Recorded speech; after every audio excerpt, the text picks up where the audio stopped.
Please welcome Christian Bason.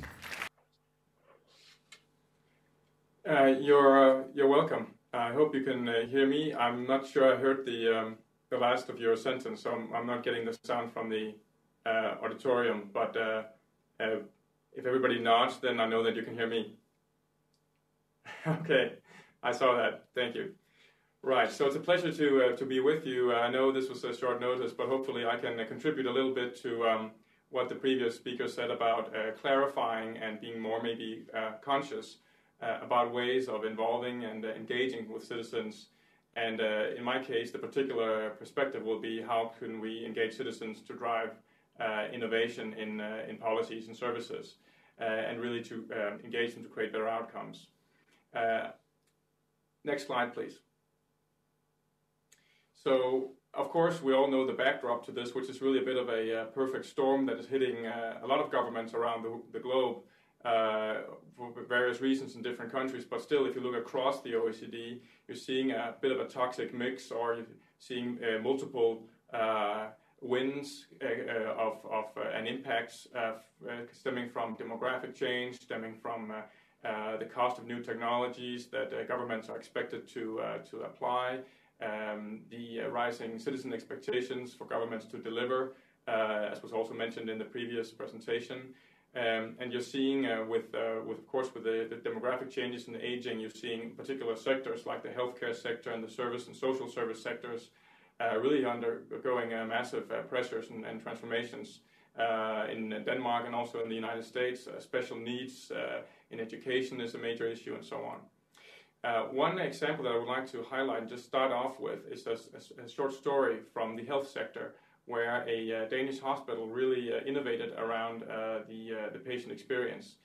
So just to get us started in the conversation about what citizen-centric innovation really could mean. So next slide, please. So at the Copenhagen Hospital in Hvidovre, it's a major hospital serving the Copenhagen region. They have a hospital kitchen. And that kitchen serves, the staff, but certainly mostly the patients. And the head chef there, his name is Michael Allerup. He, a few years back, got really irritated and annoyed. And the reason for his irritation was that he could see the food that his kitchen was producing ending up in containers right outside the kitchen window. So apparently patients were not eating what they were producing. There was massive waste, and he was really dissatisfied with that as a professional chef. To try to deal with the situation, he got the idea to invite a private sector chef, a well-known gourmet chef in Denmark, actually well-known for his pastry, but also well-known to cater to large groups of people and doing it in a very professional way and with excellent food, of course. And so that started a collaboration between the private sector gourmet chef and the hospital chef. And what happened was essentially that the private sector chef, his name is Rasmus Bason. Mr. Bason, the first thing he did was not to start writing a lot of recipes, but it was to check into the hospital and lie himself down in a hospital bed as a patient for a day, and to experience for himself what patients experienced every day in terms of the food service. And what he saw was something like this. And next slide, please. This was the kind of food that was being served, and Mr. Bason, first of all realized that probably it wasn't that didn't look that appetizing, and it didn't look that attractive.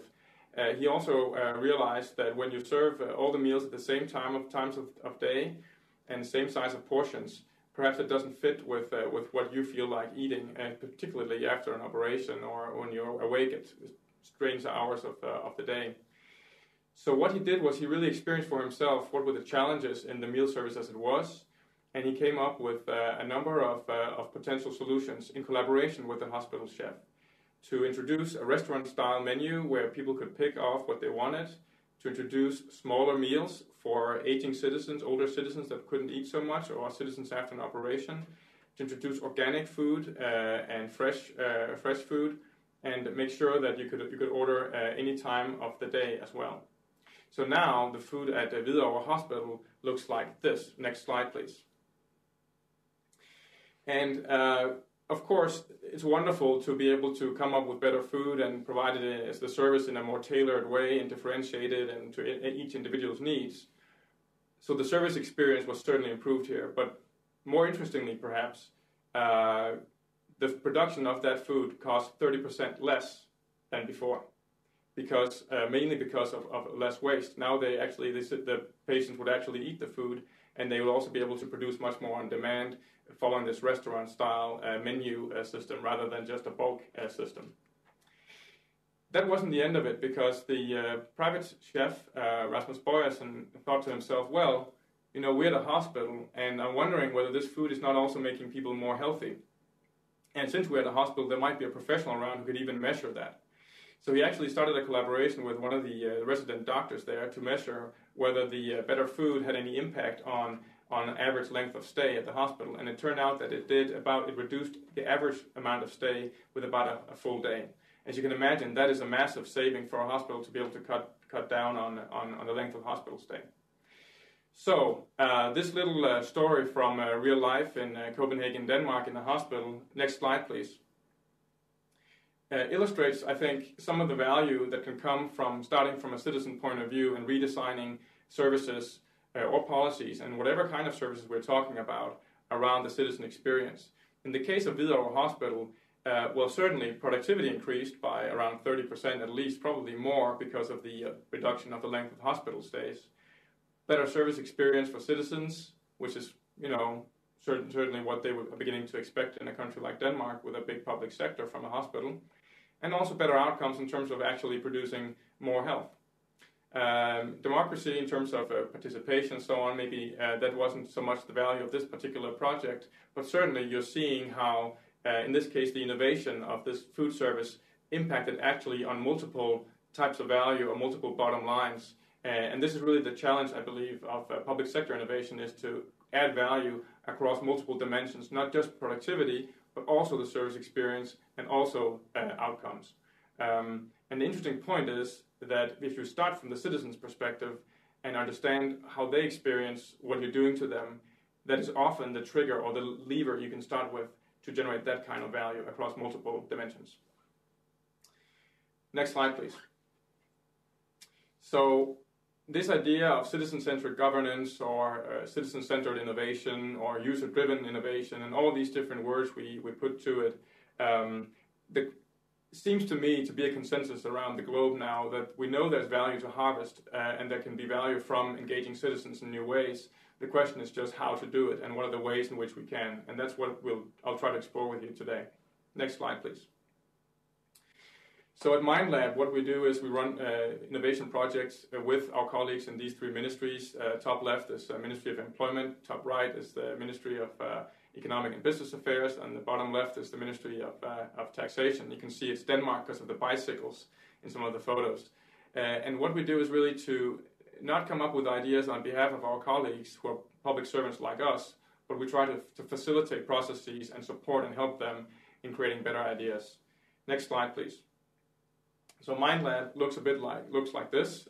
We have a staff of anthropologists and designers and ethnographers, a few people with a public sector, a public servant background, and about a staff of about 15. And we also have this facility, a physical space that really is a platform for collaboration where public servants will enter and work together with us and with citizens and with experts in a co-creative fashion. And the facility here is located within the ministry. So this space you see is within the building of the Ministry of Business and Economic Affairs in Denmark. Next slide, please. So the key point I want to make is really that involving citizens is about finding better ideas that will actually have a chance of working for them. And usually, not always, but usually policymakers do want policies that actually work in practice. It's not always the case. I'm totally aware of that. But we usually, when we start projects, ask our colleagues, is this something that you want to actually work, or are you just doing it to get the minister in the media or to say that we've done it? And if you don't want to just say we did something, but you want to do something that works for people, then you probably want to think about involving them. Next slide, please. So what I call co-creation is a particular take, I suppose, on involving citizens, but it's a very broad one and a holistic one, I think, and it's one that addresses one of the key questions that I think you also have at the conference today and tomorrow, which is how do we fit citizen engagement into all the other types of involvement and dialogues and deliberations that we have when we craft new policies. And my argument would be that we have to place citizens' reality and knowledge about citizens' lives much more centrally to the process. But of course, there are many other things, consultations going on too. And I'm not saying we should replace everything, but we should add something that is very, very important and can be very, very helpful. So 3 points about co-creation, and this is really the structure of the remainder of my presentation. First of all, involving a wider variety of people. I'll get back to what I mean by that. Secondly, getting to understand much more specifically how do people live their lives, understanding it in a very concrete way, a very qualitative way. That's what I call a new mode of knowledge. And finally, orchestrate or run a different kind of policy creation or service creation process that is inspired very much by what the best designers do and how designers work in practice. Next slide, please. So broader scope of people is about involving more people sooner, very early in the policy or service development phase. So what we're talking about here is the very early steps of crafting something new within the public service. And it's about doing it very consciously. Next slide, please. So this photo is from the Tate Modern Gallery in London, and it's one of the most successful exhibits they ever had. It's a project by the Danish Icelandic artist Ólafur Eliasson, and this is an artificial sun. It was used to illustrate the impact of nature and climate change, and so on. You see the people in the museum there.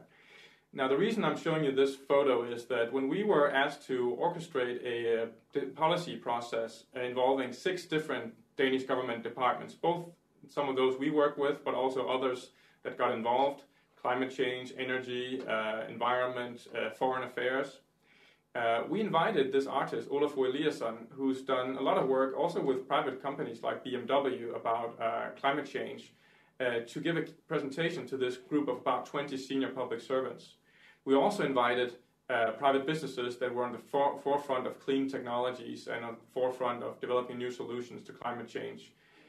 All of this was an input to a process that had the multiple challenge of crafting a business strategy that could both help build Danish business success in the field of clean technology and also combat climate change. So in order to help these different officials from very many different departments gain a common understanding of the challenge, we involved various types of actors, both an artist, business representatives, and also citizens in the process of understanding what does this take. And in fact, when the artist spoke to this group at a workshop at MindLab, Ólafur Eliasson said something along the lines that, what art can bring to the policy process is something about precision. It's about actually being elitist or very precise about how you want to develop policies. And it's about relationships between what you develop and the observer or the user. In the case of his artwork, he's very concerned with the interactions with users. And this was a key point that the officials took with them. And that became a common point of reference across these different silos of government. And it really helped inspire the process. Just to give you one example of what involving a wider variety of people can look like, even involving someone like an artist. Next slide, please. So people are both, of course, and importantly, end users and citizens, but they are certainly also system actors. And often, when we craft new policies and services, we don't even involve our own colleagues as much as we should, or we do it too late for them to understand what's going on, or for them in order to contribute. So what I'm arguing for is we should really think very explicitly about who needs to be involved to bring knowledge and inspiration and contributions to bear in the process. And that's quite a wide variety. And of course, the art here is to find ways of doing it through workshops and interviews and various types of collaboration that is meaningful to them and, of course, is helpful to the process. Next slide, please. So just and I'll do this for every section of this presentation, just to take a couple of points that you might have already, and we can explore that with Q&A.